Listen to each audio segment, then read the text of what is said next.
up and running. You can all hear me. We'll get started now.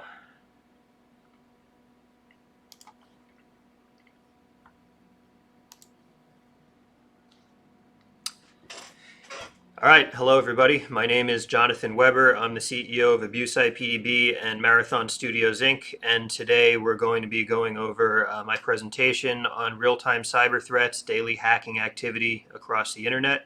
It's an honor to be back here presenting at the Arab Security Conference, and I hope everybody gets some value out of my presentation today. If anybody has any questions throughout the presentation, please feel free to type them in to the Whova app. I'll be reviewing them as we go through the presentation, and then we will have some time for questions and answers at the end. So a little bit about myself and what we do. I'm the CEO of ASC2021. We run abusipdb.com, which is an IP intelligence API service, and effectively we track millions of abusive IP addresses worldwide across the internet. People will install their various firewalls and IDSs, and they'll report the abusive IP addresses that they've detected to our API. So through this, we're able to get about 500,000 to 1 million different IP reports per day, and we're able to effectively track hacking activity across really the entire world. And I'm also the CEO and founder of Marathon Studios Inc., which is a web publishing company with over 2.5 million monthly users. So a brief overview of what we're going to be covering today. We're going to be talking about the hacking activity that goes on a daily basis and how you can classify it into different subgroups. So some of the major groups that we see at ASC2021 are non-targeted mass cyber attacks and targeted cyber attacks. So the difference between these two is primarily that with a non-targeted mass cyber attack, everybody is a target. And we're going to be talking about the major types of attack, the attacker goals. We'll go over some examples, and we'll also talk about what you can do to avoid these kind of attacks. And second, we'll talk about what could be the more dangerous type of attack, which is targeted cyber attacks. So that's when somebody is targeting your organization or your infrastructure directly. We'll talk about what situations that might occur, and we'll talk about what you can do to defend against those attacks. We'll also talk a little bit about who the attackers are, what their incentives are, and then again we'll go over some defense mechanisms for these different types of attacks. So a lot of the data that I'm going to be citing in this presentation comes from ASC2021. You can see some of our statistics that we have down here on the reports that we're getting. Virtually every single internet connected device that's on the internet today receives hundreds to thousands of mostly automated hack attempts daily. So that means if you're running a web server, if you're running a mail server, if you're running a router, if you're running an IP connected camera, if it has an IP address that is publicly accessible, you will be getting hack attempts. And most of those are not because somebody is targeting you directly, it's because somebody is sending hundreds of thousands of attack requests across the internet looking for low-hanging fruit. So we receive reports from tens of thousands of servers worldwide when hack attempts are accepted by a firewall or an IDS and reported to the ASC2021 app. So you can see in the chart that's down here to the left, this is just one sample of 24-hour reports. And more or less that means these attackers are not sleeping. 24 hours a day, 7 days a week, you're going to be getting these attacks. And we don't even really notice patterns in terms of what times of day or what days of the week you're seeing the most attacks, because when people are writing these scripts, they just let them run constantly. So that means that defending against these attacks is not an 8-hour-a-day job. It's something that you need to be on top of constantly. Over here on the right, this is some data from the Verizon incident response logs from 2021, I believe, and this is showing a list of the different types of attacks that they've classified. And this lines up pretty similarly with what we see on ASC2021. We don't track things like social engineering or phishing, but we do see commonly denial of service, basic web application attacks, system intrusion. So what this is showing here is that your major volume of attacks is coming in with relatively primitive attack types like denial of service or basic web application attacks. And especially basic web application attacks is very untargeted for the most part, which we'll be seeing later. So who is affected by mass hacking attempts? As you've seen in the last chart, these attacks are going on constantly, 24 hours a day. And the second thing to know is that pretty much everybody is getting these attacks. Every organization with a web presence is at risk, and the more internet-facing assets that you have, the greater your attack surface.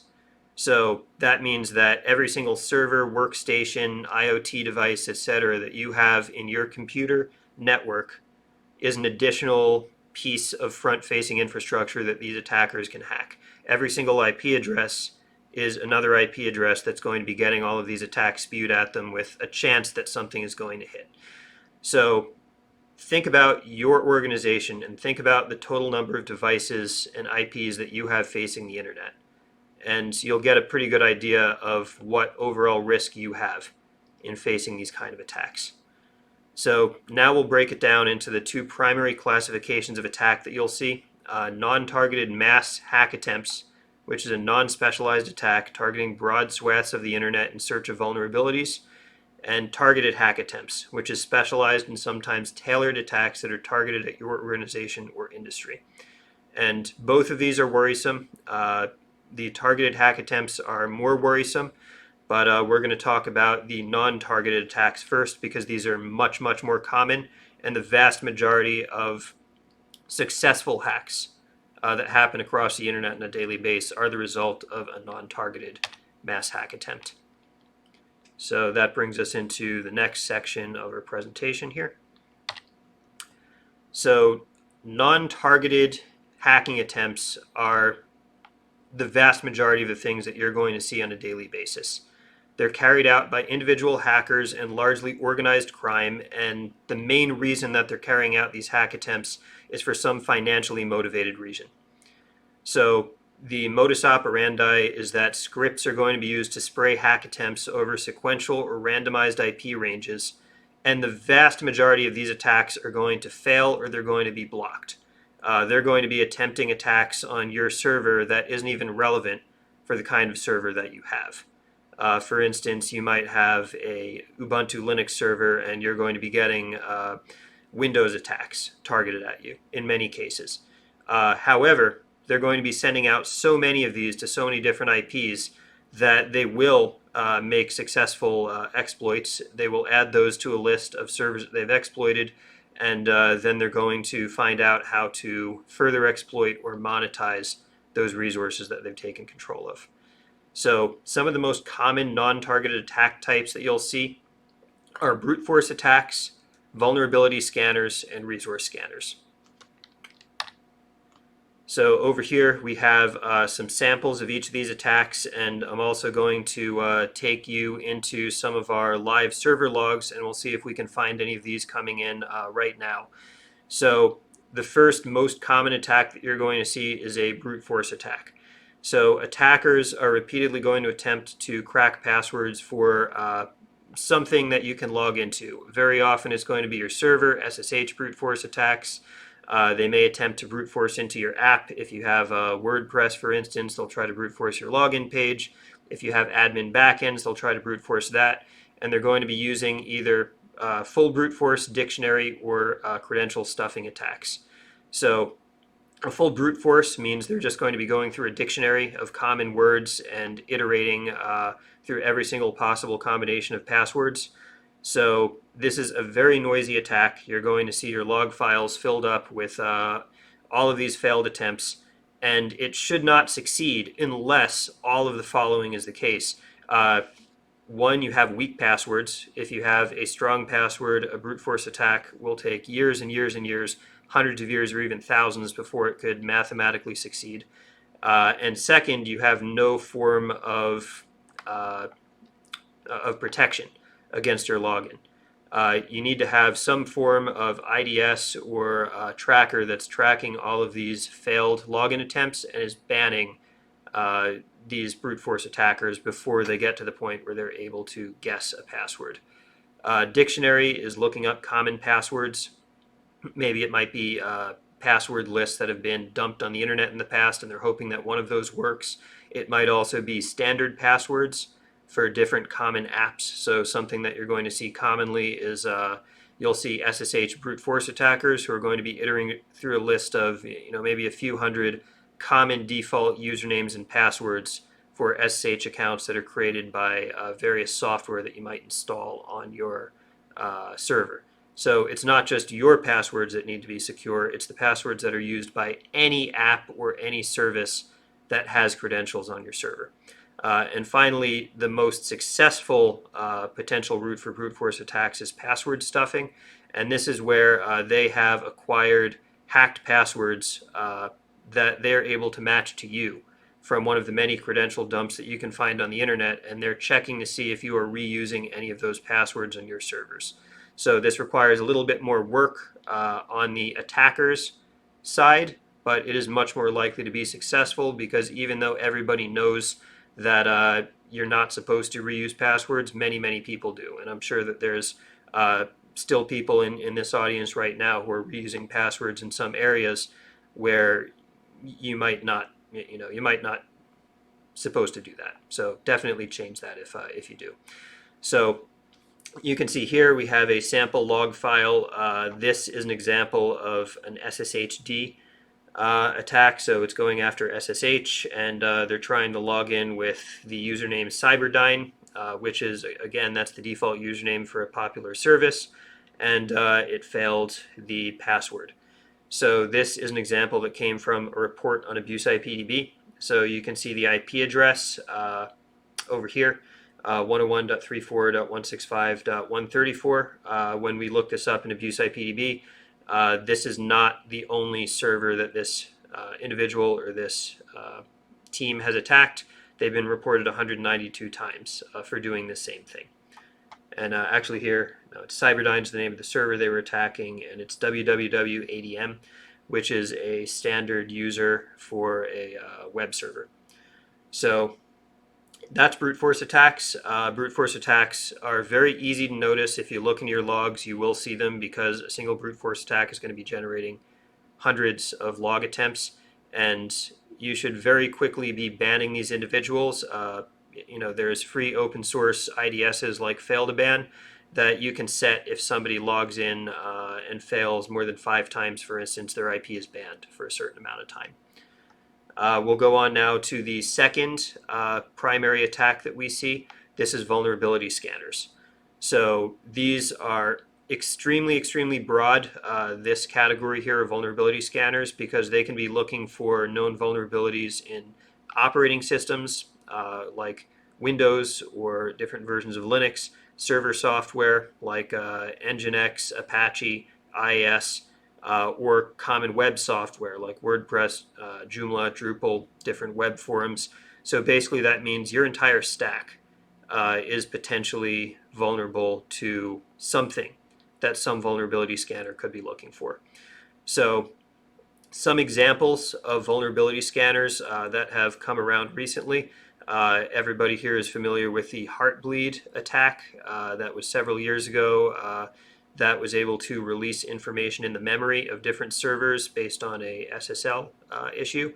So Heartbleed was a zero-day attack where it came upon the world very suddenly, and very quickly patches were released, but there is a very long lag time in many situations between a brute force attack or a vulnerability coming to light and the patch being released and then implemented by everybody.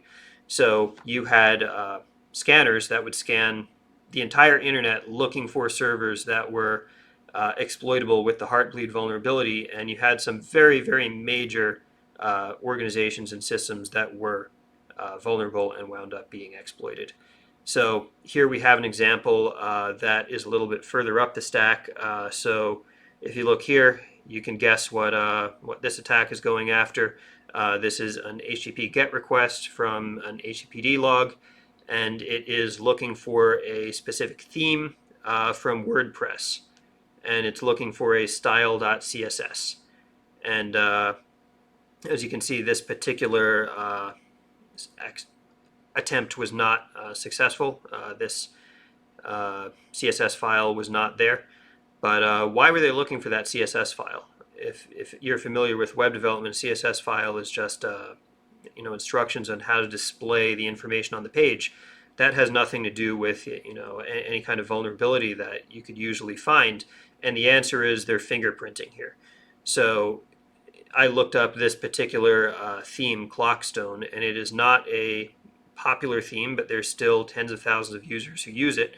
And there is a vulnerability, a very serious vulnerability that allows the takeover of the entire server via remote code execution if an unpatched version of that theme is installed. So what this individual is trying to do is they're trying to check if the server has that theme installed by looking for an innocuous file like style.css that anybody who is legitimately connecting to that server would also be requesting. So they're trying to be a little bit more sneaky here. So somebody who does actually have this installed, it's going to be more difficult for them to find out that this person is probing them. However, in most cases, this attack attempt came against a server that doesn't even have WordPress installed. So it's very obvious that this person is fishing for something that's not there. So we will go and actually look through some server logs and get some more examples of that. But you can also see here in our example from abuse IPDB that this particular individual is extremely noisy, and they have well over 1,000 reports that they are doing the same thing, probably for different vulnerabilities as well. And finally, one of the critical types of attack that you see are resource scanners. So resource scanners are where individuals are going to be probing for unsecured resources. So this could be a database, this could be a control panel, a config file, etc. So something that's very common about this is MongoDB, which is a common NoSQL database system.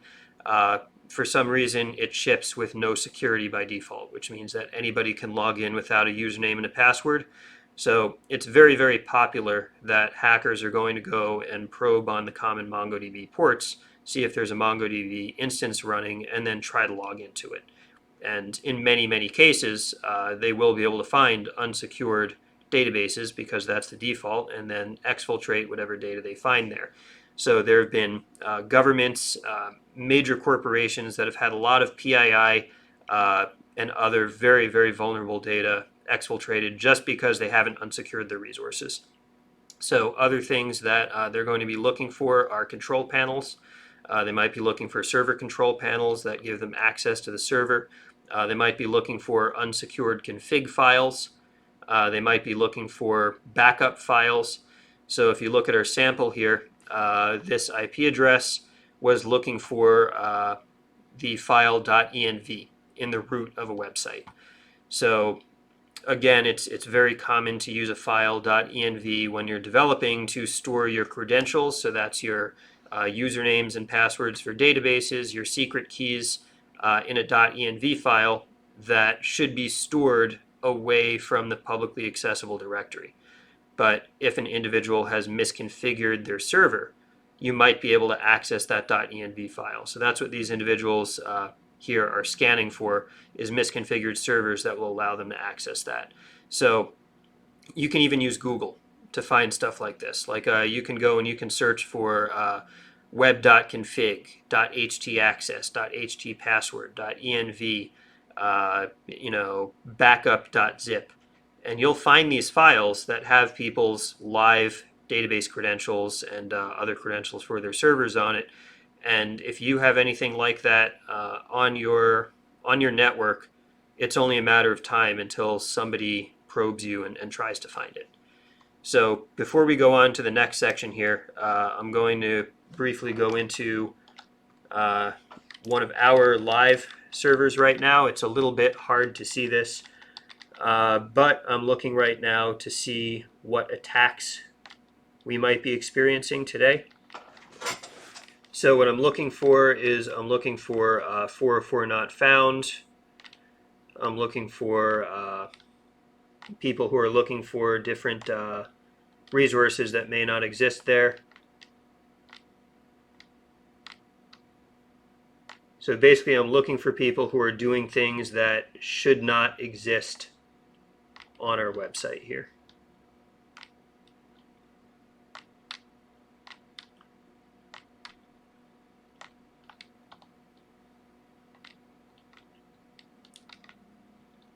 So you can see Googlebot in here. Many cases, scanners are going to use a fake Googlebot user agent to try and hide what they're doing. In this case, that looks like it's an actual Googlebot.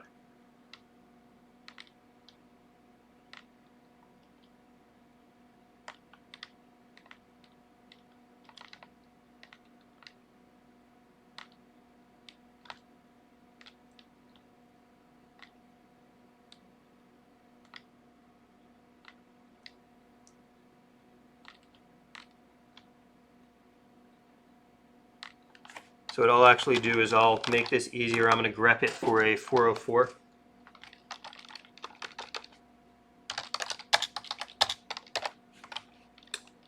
Yep, so that's a lot easier because a lot of the people who are attempting this are failing. So we can see over here, here's an individual who is attempting to access WP login, which does not exist because this is not a WordPress database. Over here, 10 minutes later, here's somebody attempting to access eval stdin, which I'm guessing is fingerprint for a known attack if you have PHP unit exposed, which should not be exposed publicly available. And here's another WP login. So I'm actually going to grab this IP address here. So this is the attacker. And let's see if he's doing this to other individuals. So here's abuse IPDB. We're going to drop that into our thing here. So we can see that one other person has reported them 21 hours ago for doing the same thing, hacking and web attacks. So this person probably just started with this attack that they're doing on this IP. And let's check our WP login attacker here, 190.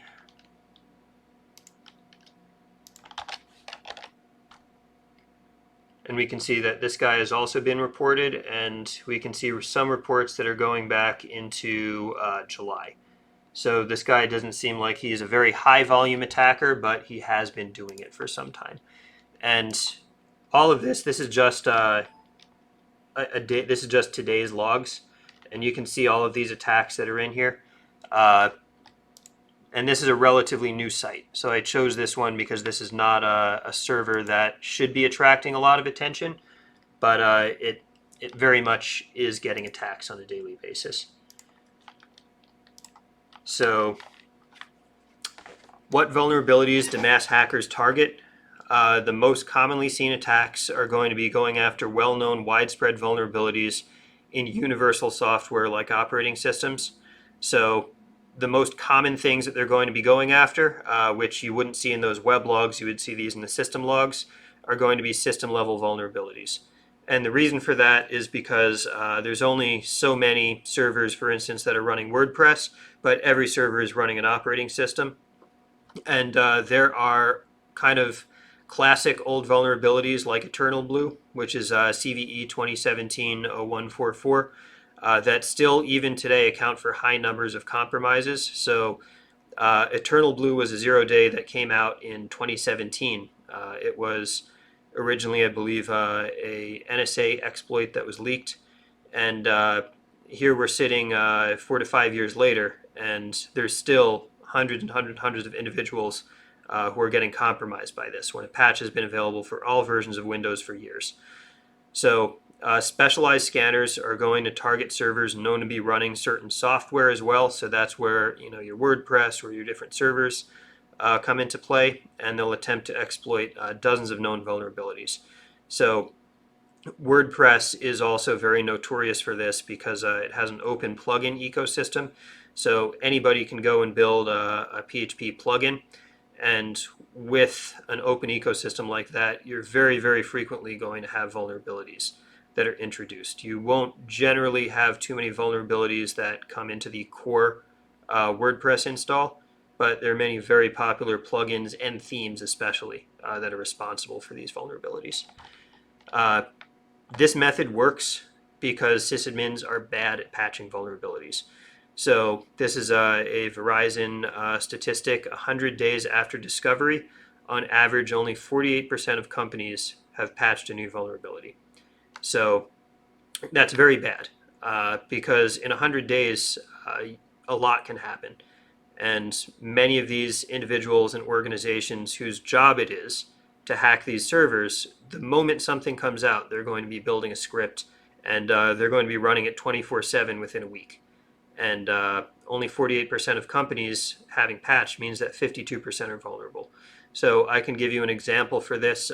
We had a company that we worked with that was running a system called Webmin. Webmin is a plugin that you can install on your web server to allow you to do many kind of admin functions through a web interface. And there was a vulnerability that came out 2 years ago in Webmin. And that vulnerability would allow remote code execution and allow a server to be taken over. So that company patched it within a week, and they were still compromised. So their entire server was taken over, and we later found out that it was because of that Webmin vulnerability. And that was only a week of exposure. So the next question is, what happens when they succeed? If they hack your server, or they hack somebody's server, what are they going to do? Especially if they're not targeting you. You know, they don't know what kind of service you're running. They don't know what kind of data you might have. So what do they want with you? Because they're pumping out thousands of hack attempts a day, eventually they're going to get large lists of vulnerable servers. So these lists, they can process in a couple different ways. They can sell them to another criminal group who actually exploits them, or they can exploit them in-house. So exploiting is actually the process of taking over a server. So that means if they've detected, for instance, that you're running a vulnerable WordPress plugin, the next step is actually deploying a payload that's then going to take over the server. And generally what that's going to do is it's going to upload a backdoor that's going to connect to a command and control server, and they're going to try to establish persistent access. So they know that at some point you're going to patch that vulnerability. So they're going to upload either a web shell, they might upload a backdoor user account, they might upload multiple backdoors to ensure persistent access. And in some cases, what you see is that's where they're going to stop, at least for the time being. So we've seen servers that have been compromised where all the hackers did was install these auto-exploiting scripts, install backdoors, and then on a daily or weekly basis check to make sure they still had access. They were just waiting to do something. But what do they actually do to make money from your servers? So again, that's the most common reason that they're hacking you. So the easiest way for them to do that, which is why it's the most common thing that you'll see when your servers get attacked, is that they're going to monetize your server assets directly. So that means they're going to be using your internet connection, they're going to be using your server space, your server CPUs. So they might be sending spam through your mail server. They might use you as a DDoS client. They might add you to a botnet. They might be running crypto mining, which is very common in the last few years. So for instance, if you notice that all of a sudden your server is using 100% of its CPU, and it's not you, it's probable that you're being used as a crypto mining bot. And they can also host phishing sites. So this is something that's very common. If you have a web server that you're running, they might take over a subdirectory of your server and then use that to host a phishing site that they might even promote by sending spam through your server, or they might be sending the spam through a different server. In other cases, if they notice that you are running a very high traffic website, they may attempt to hack or redirect the traffic that you have. So I've seen two situations where this has happened, and I know that it's the case in many, many others. We saw a university that was compromised, and what they did was they installed a JavaScript snippet on their forward-facing websites, and whenever somebody accessed the website from a search engine, they would then redirect them to a second site that was controlled by the hackers, where they would attempt to download, you know, hacker, hacker payloads onto that user's web server, or onto that user's browser. So that's pretty interesting the way they did it, because they did it only to show up if somebody was coming from Google, which means that the webmins, or individuals who worked for that organization, commonly aren't Googling their own website. So they would never see that. So it actually took a month until they finally realized that they were compromised. In another situation, the entire website was just being redirected to, in that case, I think it was a crypto mining site, so that people's browsers would also be forced to mine cryptocurrency. So they might make some decisions based on what assets you have on your server as to how they're going to exploit you. The second very common thing that we're seeing is ransomware attacks. So this is often also seen in a targeted attack, as we'll discuss later. But with a ransomware attack, they're going to recognize that you have some business critical data on that server or on that endpoint that they've compromised, and they're going to demand a ransom in cryptocurrency. So they might be demanding a ransom to avoid releasing that data, or more commonly, they may run a crypto locker, where they're going to encrypt the entire server, take you offline, and then demand a ransom in cryptocurrency to give you the credentials to unlock that. And in many cases, there's unfortunately no way to bypass that. Most ransomware attacks are successful because they ask for an amount that they know that the company can pay. So they might ask you for 5,000 US dollars or 10,000 US dollars in Bitcoin. And once that's been paid, it's very, very unlikely that that ransom will ever be recovered. And finally, there might be opportunistic secondary attacks. So up until the point where they hack you and they've gained persistent access, generally there's not going to be a person who's reviewing the assets that they've hacked. But once they have persistent access, there might be an individual who's looking at the asset they've compromised and trying to find specifically valuable data, like PII credentials or payment data, which they may steal, sell, or exploit themselves. So that brings us to the next type of attack, which is targeted cyber attacks. So targeted hacking attempts are not the greatest volume that you're going to see on the internet, but they might be the most dangerous because it's somebody who's going after you directly. Targeted attacks may be aimed at your network specifically.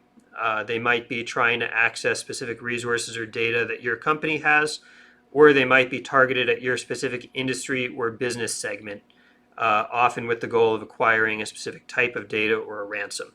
So for instance, there are a lot of crypto locker type attacks that are going after the infrastructure community. They might be going after pipelines or utilities, because they know that these are critical services that are likely to pay a ransom. Unlike the majority of non-targeted attacks, targeted attacks can be run manually, and they may be tailored to the target. So that means that they might be running a scan specifically on your infrastructure, determining what kind of infrastructure that you have, and then deploying attack attempts that are tailored to you. So some common attack types that you're going to see in the targeted sphere are denial of service and distributed denial of service attacks, phishing and spear phishing, and targeted hacking attempts. So the most common type of attack that you're going to see targeted at a specific entity is going to be denial of service or distributed denial of service. So these attacks can be very effective, but they're also more easy to mitigate than other types of attacks. So denial of service attacks are aimed at disrupting your network operations, and they may also be associated with ransom requests. So often You could have individuals who are just doing this to make a point. They may just be trying to cause you problems. Or you may have a distributed denial of service that is aimed at your network, and then you receive a communication that says, we're going to keep doing this until you pay us. Denial of service may come from bad actors directly, so that means directly from their servers that they control. It might come through a botnet, which is a network of hacked servers that they control, or it might be coming from reflectors, which is a list of misconfigured servers that will reflect traffic that's sent to them to a third-party target.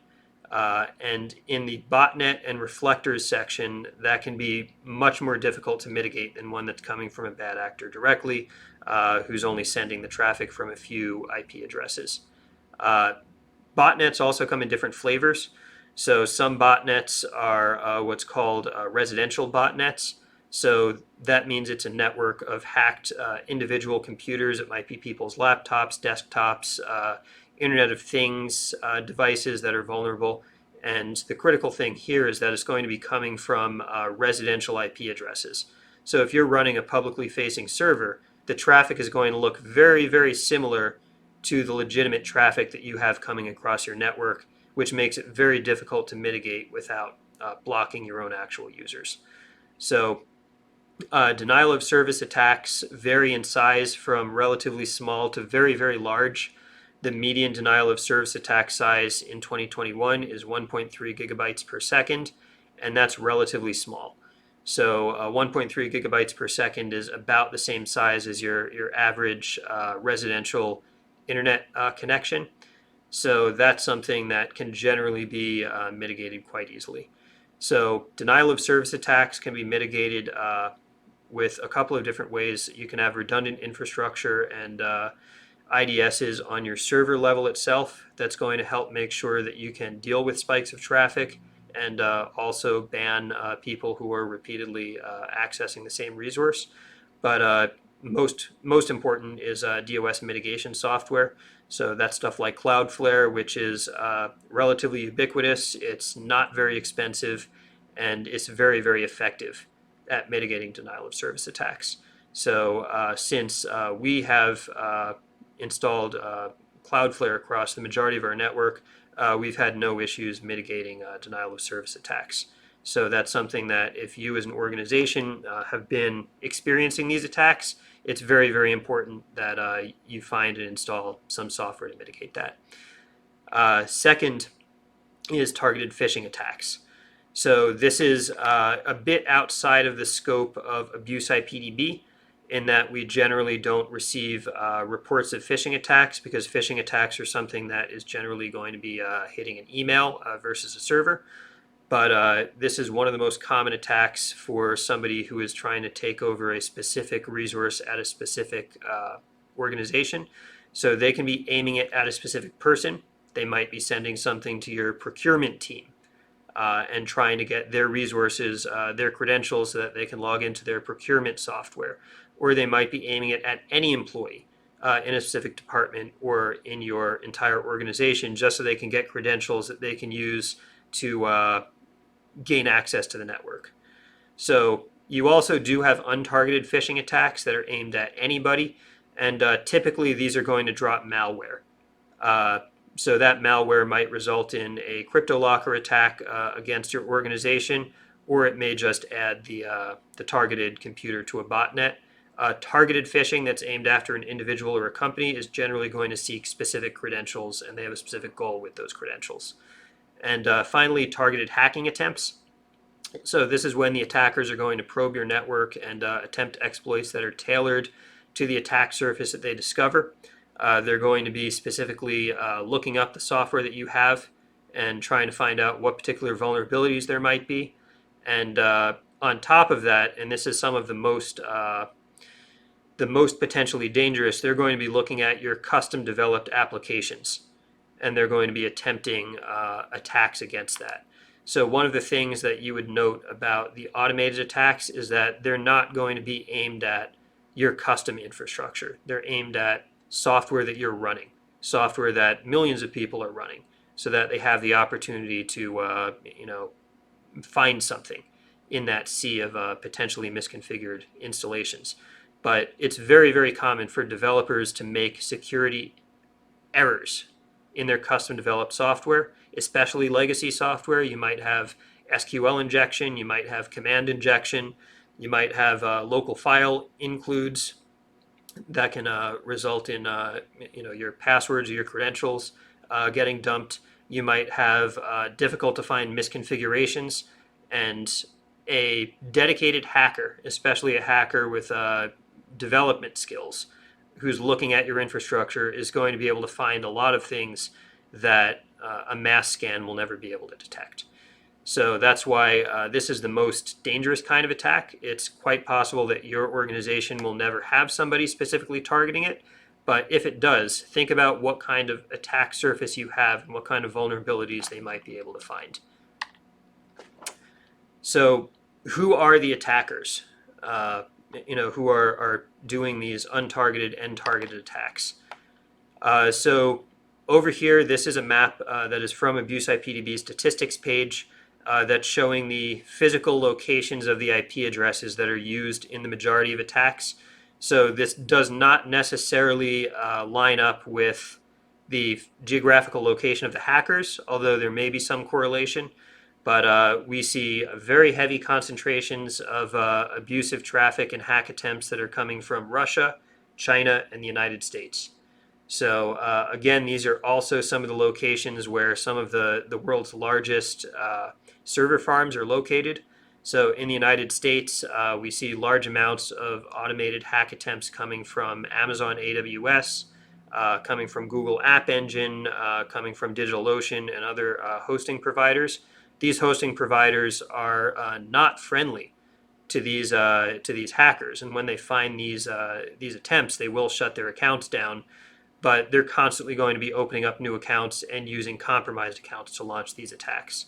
On the other hand, in countries like Russia, China, and other places like we see Brazil and South America, there are many hosts that are much more friendly to these kind of activities. They're not going to ask what people are doing with the servers, and they're not going to respond to individuals and organizations like AbuseIPDB reporting to them that their IP space is being used for these hack attempts, which means that you will have very, very persistent attacks coming over long periods of time from IP addresses that you find in these locations.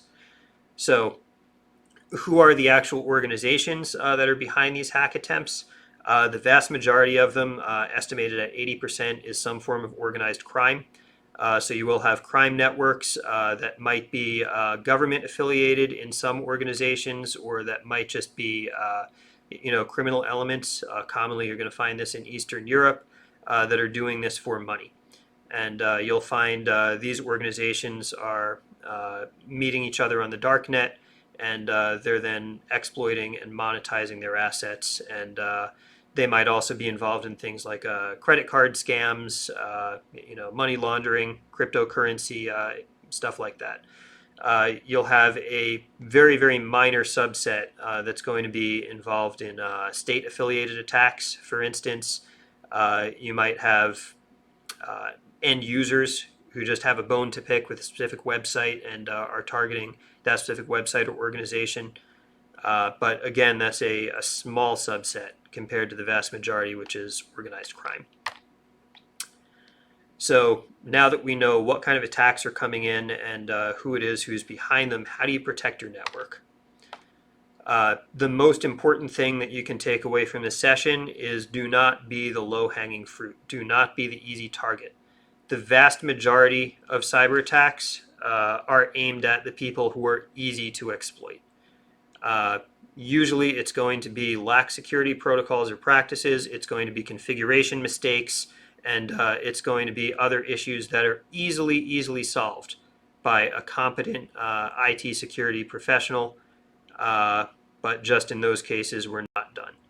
So to do that, you should minimize your internet-facing footprint, use a firewall to restrict access to all non-essential services. If it doesn't need to be accessible from the internet, it should not be. Ensure that all of your internet-facing services are properly configured and secured. That means that you need to understand all the software that's being installed in your network by yourself or by anybody else, and make sure that everything has the proper security protocols in place. Ensure that all of your passwords are secure and unique. You should have an organization-wide password policy.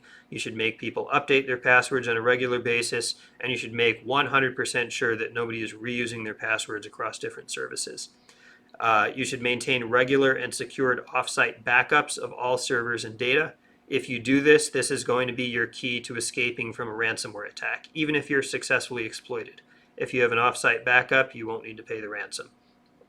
And finally, you need to ensure that your full software stack, that your operating system, your server software, your web stack, your CMSs are regularly patched. So this is probably the most important thing that I can say here, because most of the hacks that I've personally seen have been the result of an unpatched server. So you should have an SOP in place for taking care of this. Some people may be asking, how do you defend against a targeted cyber attack? Many of these things that I'm discussing here are primarily going to be protecting you against being easily exploitable in an untargeted attack, or easily exploited in a targeted attack. If you have custom web infrastructure and you believe that you're at a high risk of targeted attacks, you need to hire an individual or a company to do a security assessment. So that's really the only way that you can be sure, because it's very difficult as a sysadmin or an IT security professional who's working within a network to think how somebody outside of your network would think. They may be looking for things that you're not thinking of. They may be looking at potential vulnerabilities that you're not thinking of. So get somebody to look at your network from a hacker's mindset. And that's going to be probably the best thing that you can do to secure yourself if you think you're high risk for a targeted attack. You can also proactively increase your network security. So you should utilize a firewall and an IDS across all of your servers. And you can also utilize public block lists like AbuseIPDB to minimize the number of attack attempts that make it through to your servers. So the way that we work at AbuseIPDB is that, as you've seen, most of the IP addresses that are carrying out these attacks have done it before. You're not the first one that they've attacked. And if somebody in our network has been attacked and reported it to AbuseIPDB, there's already going to be a record of that. So you can check an IP address that's attempting to, for instance, log into your server. And if it is on that blacklist, you can ban them access. Or you can download a block list that has a list of the most abusive IP addresses for that particular day, and proactively ban them from accessing your servers. And the benefit of doing something like this is that even if there is a potential vulnerability, for instance, a brute force attack that could potentially hit one of your users, or a zero-day attack that you have not learned about yet or been able to patch yet, if enough of those IPs that are trying to carry out those attacks on other individuals have been reported, and you have some kind of a proactive ban in place, you'll be able to prevent them from attacking your server, which gives you another layer of protection. So you want some kind of security in depth. There's no one solution to defending against these cyber attacks. So all of these suggestions that I have here are something that you should consider and potentially implement on your servers.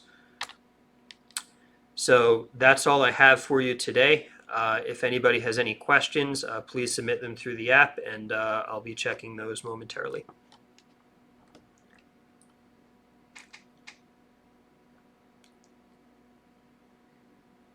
Okay, so the first question that we have is, how can we know and be familiar with new cybersecurity threats? So this is a very important issue for cybersecurity professionals, and this is the reason that most people who are running these networks get hacked, is because they're not familiar with new and emerging cybersecurity threats. So the answer to that is that you just need to be plugged in online. There are a lot of websites that you can frequent. For instance, there's sites that list CVEs and list new vulnerabilities. You can sign up to get alerted when there are new CVEs or vulnerabilities that are reported for software that you run in your organization. So there should be at least one person in your organization who is responsible for staying on top of this and then educating everybody else. So in my case, I'm just very commonly reviewing, reviewing all these websites, reviewing all these, all these lists. I'm also always checking to see what patch lists are coming through to our servers and our networks. And when you see something coming in, you see like an urgent security patch, not only should you install it immediately, but you should also find out what was the vulnerability. How long has the vulnerability been in place before they released that patch? And if the vulnerability has existed, in the wild for a significant amount of time, you might want to use that opportunity to do a proactive review of your security infrastructure and your sites and find out if you were potentially exploited before that vulnerability was patched. So, very good question. All right, do we have any other questions?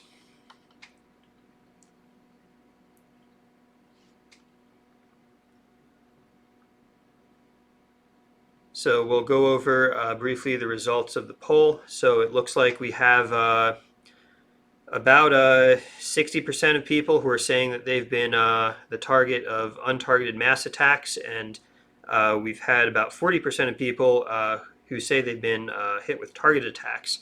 So that's that's very interesting, because that's a pretty high percentage of target attacks. So I would be interested to know what kind of attacks you've been experiencing. All right, we have another question. If I have an isolated network, one for data and one for internet, how can I secure them if connected? So the answer to that is you can't 100% secure it, because if something is connected to the internet, there is going to be attack surface. That's why when you have extremely critical networks, they will be completely air gapped from the internet. But if you have two internets, one that's public facing and one that's internal, you need to focus on the connection to that. You need to find out, what IDSs, what firewalls, am I running at that connection between those two networks, and how can I minimize the contact between the offline network and the online network. So, for instance, if you're running a network that is generally offline, what you may do is when you need to do an update, for instance, you may only connect it at a certain schedule. You may only have certain workstations that have access to both networks, and you might be VPNing into a separate network to keep it separate from your offline network. And again, you should be even in your offline or on your disconnected network, you should still be going through all of the same security procedures that you would be if it was connected to the internet. Regularly installing patches, watching IDSs for any potential issues, and that way, if something does happen, you've at least prepared as best you can.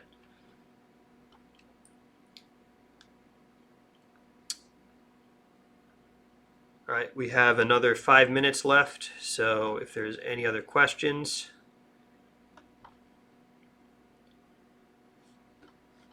So I'd like to show everybody briefly before we finish today, and I will take any other questions that are put in. If you're interested in Abuse IPDB, we are a free service. We do have paid options, but if you are interested in signing up for an account, it is free, and you will be able to then use our API to look up different IP addresses and find out if they're reported in our database, as well as download our free block list, which you can use to determine if different attacks are hitting your servers and proactively block them. So we integrate with an IDS, a free IDS called Fail2Ban, that we do highly recommend. So if there's anybody that has any questions about Abuse IPDB or is interested in signing up, you can go ahead and do so, and you can please contact me at my email here, jweber@abuseipdb.com, and I'd be happy to answer any questions that you have. So with that, I don't see any other questions. Thank you very much, everybody, for attending, and I hope you've gained some useful information from this session.